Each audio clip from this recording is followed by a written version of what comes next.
Welcome in, Tiger fans, to another episode of Bayou Bengal Bites. This one comes after a rough loss on the road to the Ole Miss Rebels. And Tyler, I feel like we did the same exact show about 4 weeks ago after we lost to Florida State, but I had a lot more optimism after that loss.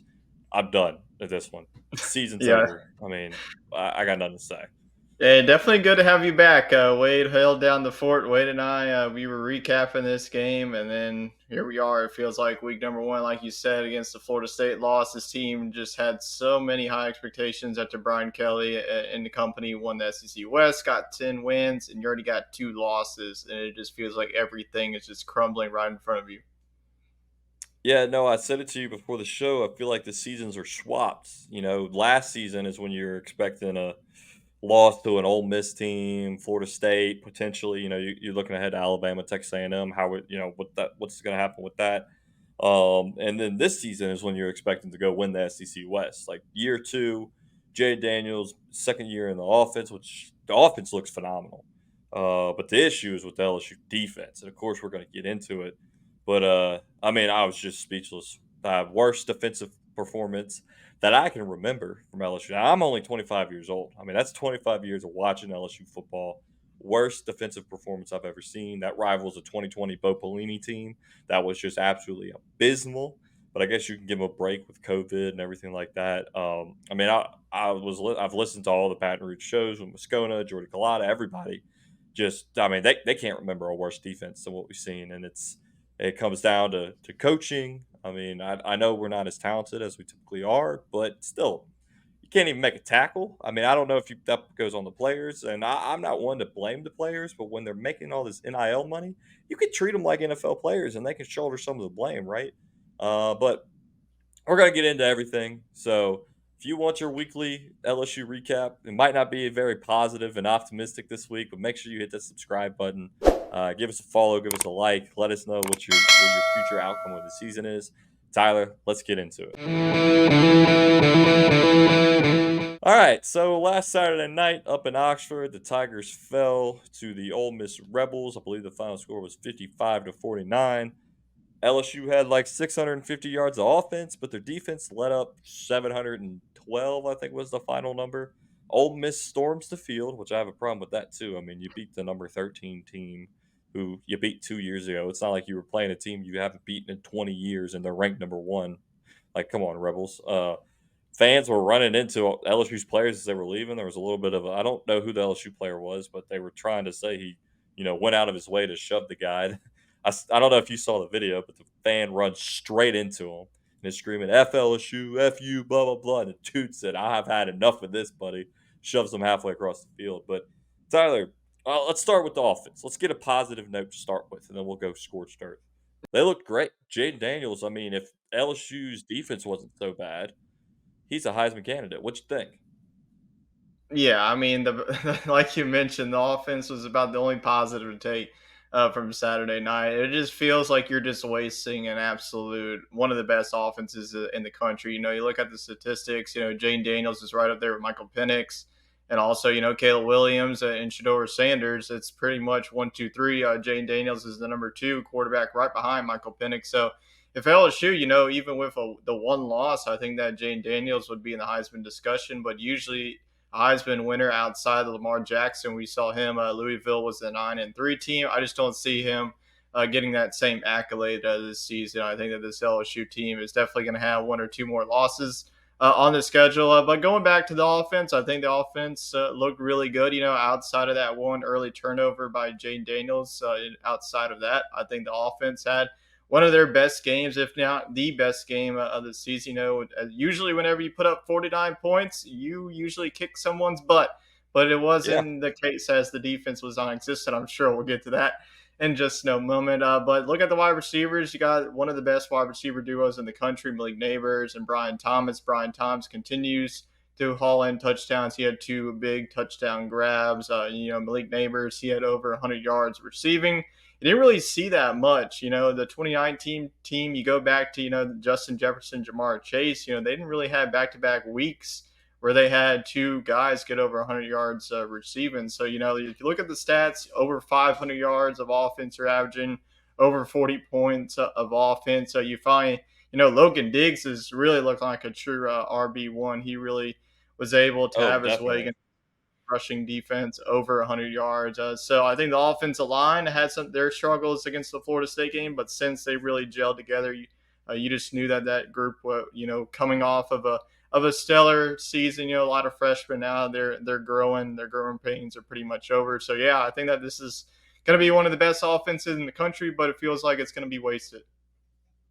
No, I think it's definitely up there with one, like you said, top offenses in the country, and their talent is just being wasted. You mentioned Logan Diggs, 19 carries, 101 yards, 2 touchdowns. I mean, Jay Daniels, 15 carries, 99 yards, and a touchdown.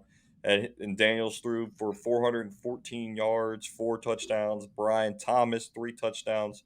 Malik Davis didn't have a touchdown, but it didn't matter because all he was doing was stepping back and throwing it to Brian Thomas. I mean, he was making the Ole Miss DBs look like children. I mean, the catch, RG3 didn't think it was a catch as he kind of fell out of bounds and caught it. Whether or not you think that was a catch or not, it was still a damn impressive play. I think he kept possession and dragged that toe. But it's just the D. Man, I hate to be so negative on an LSU team after such a great, you know, offense performance. It's just tough that they can't do anything on defense. It's like you mentioned the Heisman with Lamar Jackson, maybe Johnny Manziel. They didn't have great defenses, but both of them still won the Heisman. I think with the expected caliber of play that the committee holds to LSU, that Jaden Daniels probably isn't going to be in the Heisman conversation, even though he's lighting up the field. It's just the team's so bad to where they're not even going to win games. So let's look at the defense side. We're going to start with Fire Matt House. I'm on that train. I'm the conductor of that train. The man's making $1.3 million a year. I think it's either 1.3 or 1.6 to do absolutely nothing. I mean, he didn't teach our guys tackling. He's got them playing in crazy schemes that nobody understands. I mean, just keep it simple. These DBs were meant to play man coverage. They're good enough to play man coverage, in my opinion. That's what they played in high school. Just let them go one on one. I mean, you've got them zone man, where they're so confused, they're not even running the right plays.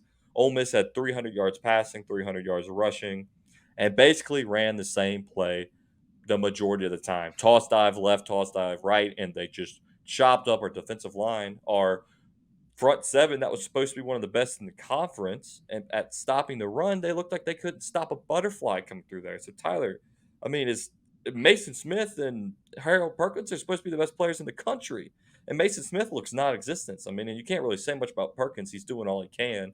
But I mean, what's going on with Smith? I mean, is he just kind of not fully healed yet? I guess so because I mean he has just been non-existent in the pass rush game. I mean all night LSU didn't even get one sack, and this has been the Nope. problem. It's their LSU defensive line cannot get pressure to the quarterback, and Jackson Dart just had so much time in the pocket. Not only did he beat you with over 300 yards passing, but he also had a really good game. I mean Quinshon Judkins, you look at him, he struggled. Yeah. Even Georgia Tech's defense, Tulane's defense is better than you, and that is downright sad to really say Hmm. like you brought it up. You and I have been watching LSU since we were born, and growing up, we were so used to these dominant defenses. DBU. You can't even call yourselves that anymore. The No. main problem that I have is the main issue. It's not with Brian Kelly. It's not with Matt House. Is whenever Corey Raymond, you let him go. This was the Yep. guy that pretty much made DBU be, what LSU claims them to be. Guys like Tyron Matthew, Trey White. You have all these guys. I bet all these guys watching and playing on Sundays are looking at what the hell am I watching, because this is not who we played for. So I think the transfer portal. You had to do the same thing last year, and you were able to hit. Jarrett Bernard Converse. He was a fifth year senior. He was a graduate coming from Oklahoma State. You got Greg Brooks Jr. Prayers go out to him, but you are missing him Hmm. heavily on this team because there's absolutely no leader on this defense. He was definitely your leader. He was vocal. Yep. He was one of the vocal leaders. You don't have that anymore in the secondary. Going back to last year, Mekhi Garner, all those guys you hit. You haven't hit on a damn thing in the transfer portal. Andre Sam coming from Marshall. Marshall ain't the SEC, brother. This is a different level of field. And You he's could the say the best same. one out there. Yeah, he is the best Andre one out Sam's the best one out there. there. Yeah. That's to say something. Yeah, except for Saturday, there's really no one good on Saturday. Yeah. But you also have guys, Deuce Chestnut. We haven't seen him. Don't know what's going on. There's some rumors of suspension. We don't know. Brian Kelly doesn't want to say crap to us, not even the media, not even to us fans. Dude, We I'm just so don't know sick of what's him. going on in that program. But I'll continue to go down the list. Zach Xander, he comes from the FCS level of Southeastern. I mean, you're a program like LSU, and you have really a team that you just faced, Florida State. They got guys that you were trying to get, and what did they do? They were like, okay, we'll write you a bigger check because LSU right now just doesn't have the funds to compete. All these other programs are just saying, hey, give me that guy. Keon Coleman, he was burning your secondary. And if just imagine if this LSU offense, they're really good. Imagine if they had Keon Coleman, and then Florida Shoot. State had one of the best linebackers. They got one of the best linebacker in the portal, and then they got one of the best cornerbacks. But LSU, pretty much are just getting the scraps of what's being left behind. I mean, I don't know if there's really any change. I know that there was the news yesterday that they got Pete Jenkins. Don't get me wrong, Jenkins is going to be a defensive mind, but he ain't going to fix what's going wrong. It's not just you're Yeah. going to bring some defensive minded coach who's been the defensive coordinator. His last year at LSU was the 2017 season. It was a great He's defensive 82 year years for that. old, man. Yeah, but he's 82 years old. It's just not going to fix the problems. And I am so sick and tired of hearing Brian Kelly saying we're inexperienced. It's the same old sorry, lame old excuse that we've been saying. And we freaking buried literally Ed Orgeron and Les Miles for saying the same crap at every freaking Yep. press conference. It's the same. I'm not saying to fire Brian Kelly because they're not going to do that. We're locked in to Yeah, 8 well, more you got a years. 10-year You contract just with have to him. get better. But to really not even play your best guys is a load of BS. You have Deshaun Womack. If you looked at the Arkansas game, he honestly was really the reason why that your defense was even remotely in that game. Deshaun Womack had 5 snaps. He had 0 against Ole Miss. It is downright absurd. Look at your defensive line. Mason Smith, you ain't doing crap. You want guys, I don't care if he's a freshman, if you want them to learn, you have to put them on the field against live Yep. competition. You ain't gonna learn crap sitting on the bench. So that's what I gotta say. I'll let you go on. No, I mean that was our gonna be our segment where to go, but we've already started it, so there's no reason to even play an intro to it because we're in the thick of it. I'm with you on playing the freshmen. I don't care if they're seniors, freshmen, whatever. If they're 7th year red shirts like Andre Sam, if they're the best player, put them on the freaking field. Whit Weeks is miles better than Omar Spates. Omar Spates should not be starting these games. Whit Weeks didn't play until Ole Miss had scored 28 points. And at that point, the game changed when he came in. We actually got some stops. He knows how to get to the ball and he knows how to make a tackle. That's LSU's issue right now is we don't play physical. We don't make tackles. You look at the DBs. I mean, Tyler, you weigh more than half the DBs out there. Like it's ridiculous. We used to recruit guys like Jamal Adams, Patrick Peterson, Mo Claiborne, Trey White that were big physical dudes that would hit you off the line and actually make a tackle. Denver Harris, I think he's a good player and he's just like you said, an experience. He's going to get there. But that sorry excuse for a tackle to lose the game to Ole Miss on the in the fourth quarter on that long touchdown drive. I mean, it looked like what's his name from the Saints back when Stephon Diggs missed that tackle and ran 80 yards down the Yep. field to win the playoff game. I mean, I was having flashbacks, man, PTSD of that. He lowered his head and just tried to take him out at the legs, and it didn't work. So that's another issue. You got to teach him how to tackle on defense. You mentioned Womack on the line. Arkansas 5 plays, three QB rushes, a sack, and I think he had like some sort of pass deflection or something. Every play he was out there, he made a difference. Against Ole Yeah. Miss, nothing. I mean, what is going on? Didn't touch the Brian field. Kelly says, "Oh well, he's got to do the normal things extra or the ordinary things extraordinary, and we're still getting him coached up to play how we want." That's a bunch of BS, man. Just put him on the field and let him do his thing. He's a 5 star that's probably going to transfer. I mean, if I'm being honest, you're going to Yeah. lose him to some other school because you're not putting him on the field, and it's like. I mean, the whole it's like he holds these players to such a high, like, militaristic standard, He's like, running it like "Oh, Notre you Dame. were." This is a Notre Dame style program, and Exactly. Notre Dame fans are That's the right, problem. and that's exactly what's happening.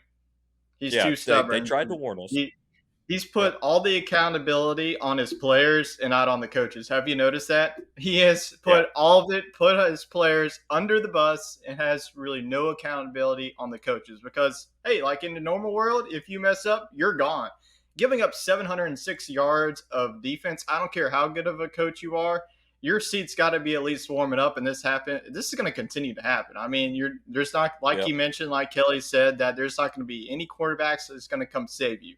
You have what you nope, have, and that's what's exactly are. This team, I said in this season, like we knew that this secondary was gonna have some issues, but the entirety of this defense has issues. You know, and the cornerbacks, Harold Perkins, they came out the gates literally doing the stupidest thing ever was to put Harold yeah. Perkins trying to be a middle linebacker, and they're like, oh, we're trying to get him for the NFL. Yes, that is, your main goal is trying to get your guys, to be the best potential You wanna players. But develop. Brian Kelly did it in year number one, but in year number two, you really set yourself up for these high expectations, going 10-3, winning the SEC West. In year two, you had all this talent coming back. Jane Daniels was coming back to try and win a national championship. Well, let me tell you, folks, with two losses already heading into the month of October, college football playoff chances are over. You pretty much are playing for a middle of the pack road bowl game, and it's not going to get any easier because you got Missouri on the road and you got Alabama, Texas A&M left to play. Yeah, we don't even mention Florida because Florida is just an absolute shambles, but I Well, they wouldn't be got the surprised if same we lost that problems one. as us. Yeah, exactly. So, you mentioned college football playoffs are gone, but I mean, I think we all realize that LSU was hoping to play in Houston. Well, their best chance of playing in Houston is going to be in the Texas Bowl, not the national championship. So, just Tiger fans, I'm sorry, but that's just what it is. Uh, I mean, the last things to round this out before we get to who actually performed well this week on the Tiger on the Prowl Award. I mean, I just I'd like to see the DBs play man, run a scheme that plays to your personnel strengths. I don't know what to say about Harold Perkins. I feel like he just, I mean, yeah, he made he had I think he had 1 sack and he's just getting gobbled up out there, man. The D line or the offensive line is just neutralizing him. They've schemed for him. They got the tape. I don't know if this is like a coaching personnel or maybe he's just not because they've seen him, right? So he's not as impactful as he was. And someone I want to talk about on the DB side, Latarish Welsh. I mean, he played that first drive because I think Zaire Alexander like rolled his ankle or something on the first play, and he looked good. And yeah, I know he let up a pass. He had like a missed assignment, but he's a freshman. That's his first game I think he has played in at LSU, and it's week 5. I mean, those are the guys that you got to play that are just going to go there and get the job done. And if they screw up, they screw up, which I know we were harping on them screwing up, but one misplay is not 700 yards of offense for the opposing team. So put your freshmen in, put your playmakers in, and just scheme better. I think Tyler, if we see this performance next week, you got to fire Matt House. Midseason, week 6, he's gone. Don't even put him on the plane back to Baton Rouge. Yeah, I agree. So let's get into our Tiger on the Prowl award. All right, Tiger on the Prowl, which is probably going to come from the offense for both of us. So Tyler, I'll let you start it off. Yeah, I'm gonna go with the signal caller. I think that all the talk about him being like one of the worst quarterbacks ever to play, he should not be in it. It should be Garrett Nussmeier. It's JD5. I think Bunch that of Jane BS, Daniels man. is carrying this team, and if it wasn't for him, this team would honestly have like 1 or 2 wins on the season. So he had 414 yards passing, 4 touchdowns, a QBR of 92.7. He just continues to excel. If only he had this scheme. I just don't think that in week number one against Florida State, like the coaches were so scared to just let him go. I think they were just heavily running the ball. Trey Bradford on the first play. We haven't seen him Which in yeah, we hadn't seen forever. I him. don't know if Logan Diggs played in week number one. Maybe week number one is different, but who knows? So that's the pass. But also Jane Daniels on the ground, 15 carries, 99 yards, and a touchdown. Of course, I'm going to pick somebody on offense and not on defense because there's not many Tiger on the Prowl Award winners on that side of the ball. We got Cubs on the prowl on defense, man. We ain't got no Tigers. My pick for Tiger on the prowl this week is going to be Mr. Brian Thomas. 8 catches, 124 yards, 3 touchdowns, back-to-back weeks with with over 100 yards. Him and Malik Neighbors. I mean, Thomas has. I think at the beginning of the season he was potentially a, you know, mid-round draft pick if he wanted to go. I think he would have been drafted. He's played his way into a first-round pick, in my opinion. So uh, I think they're going to keep balling out him and Malik. I gave it to Brian because he had 3 touchdowns. I mean, he was just making the TVs look like kids. I mean, insane catches left and right, and he was the reason why you this game was competitive. So let's get to our next week opponent with Missouri. All right, meet your opponent. The Tigers are traveling up to the Missouri Tigers. Tigers versus Tigers. We'll see which Tiger avails. Missouri is currently 5-0 with I think their marquee win was over K State when they had a 61-yard field goal as time expired. They're currently ranked number 21, and LSU is ranked number 23. Tyler, did you have the Missouri being ranked higher than LSU at the time of this matchup at the beginning of the season? I did not. Yeah, I no, I didn't thought think anybody did. that no, not at all. So their defense is currently averaging 100 yards less allowed per game than the LSU Tigers are. At the moment, LSU is a 6.5 point favorite, which kind of surprises me. Their QB, Brady Cook, from what I've seen, I've only really watched a little bit of their games. He seems like he's a dog, man. He's scrappy. He's got this Mhm. little like afro mohawk thing going on. Like he's there to play. Some stats for you, Tyler. LSU pass offense, number 3 in the country. Missouri pass defense, number 107 in the country. And Missouri pass offense, number 7, with LSU's pass defense, number 130. So expect a high scoring shootout. I don't know what the over under was set at, but hit the over. I mean, Tyler, what do you think this week versus Missouri?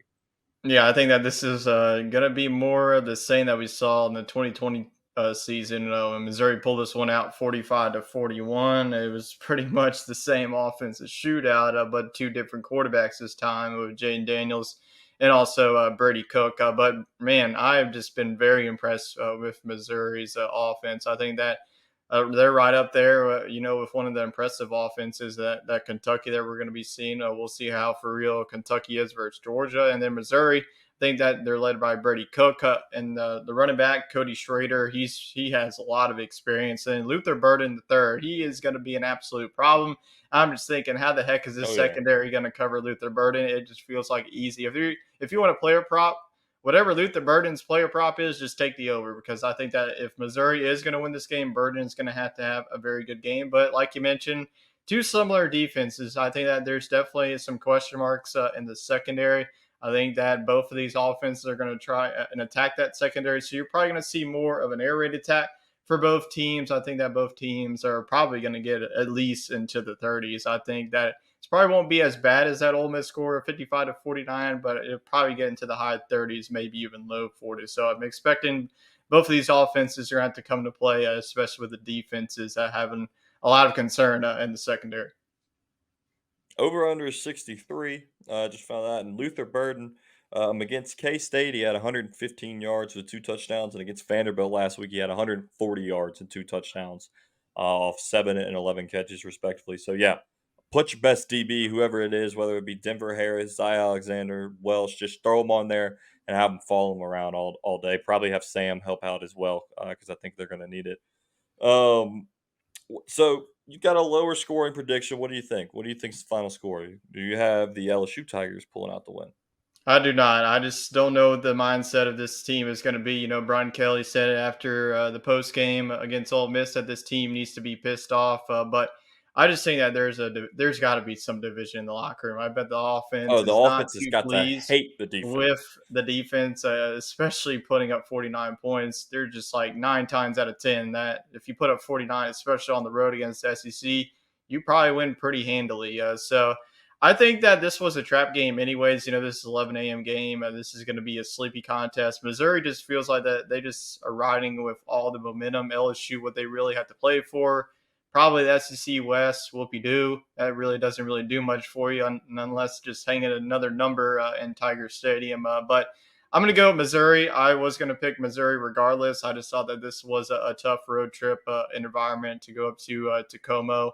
So I think that Missouri ends up winning this one just because of the way that the defense of LSU has played. I just don't think it's going to really be improving from that game against Ole Miss. So I will go with Missouri, go with the home team 38-35 to pull off this win. And there's going to be a lot more question marks going into Baton Rouge next week.